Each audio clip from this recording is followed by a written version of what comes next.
सूत जी कहते हैं, शौनकाद ऋषियों साक्षात राजा परीक्षित ने भगवान श्री सुखदेव जी से इस प्रकार कहकर बड़े प्रेम से उनकी पूजा की।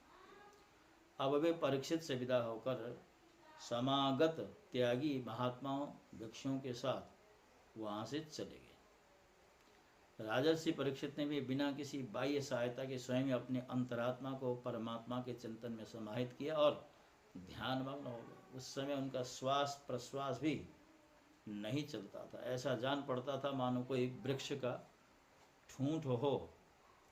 उन्होंने गंगा जी के तट पर कुशों को इस प्रकार बिछा रखा था जिससे उनका अग्रभाग पूर्व की ओर और उन पर स्वयं उत्तरमुख होकर विराजमान थे।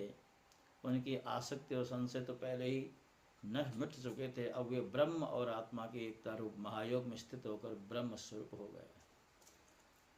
शौनकादि ऋषियों मणिकुमार श्रृंगी ने क्रोधित होकर परीक्षित को श्राप दे दिया था। अब उनका भेजा हुआ तक्षक सर्प राजा परीक्षित को डसने के लिए उनके पास के लिए चला।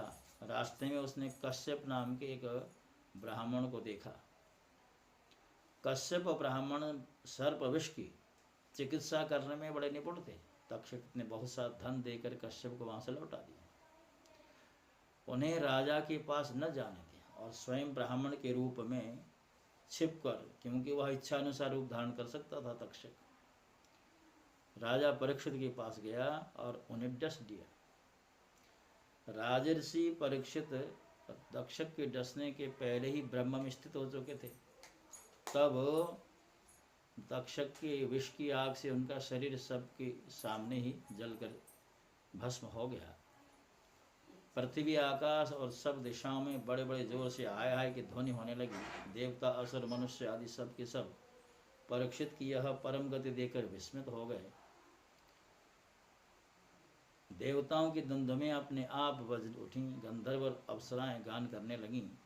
देवता लोग साधु साधु के नारे लगाकर पुष्पों की वर्षा करने लगे। जब जन्मेजय ने सुना कि तक्षक ने मेरे पिता जी को डस लिया है तो उसे बड़ा क्रोध हुआ। अब वह ब्राह्मणों के साथ विधिपूर्वक सर्वों का अग्निकुंड में हवन करने लगा। तक्षक ने देखा कि जन्मेजय के सर्प सत्र की प्रज्वलित अग्नि में बड़े बड़े महासर्प भस्म होते जा रहे हैं। तब वह अत्यंत भयभीत होकर देवराज इंद्र की शरण में गया। बहुत सर्पों के भस्म होने पर भी तक्षक न आया। यह देखकर परीक्षित नंदन राजा जन्मेजय ने ब्राह्मणों से कहा कि ब्राह्मणों, अब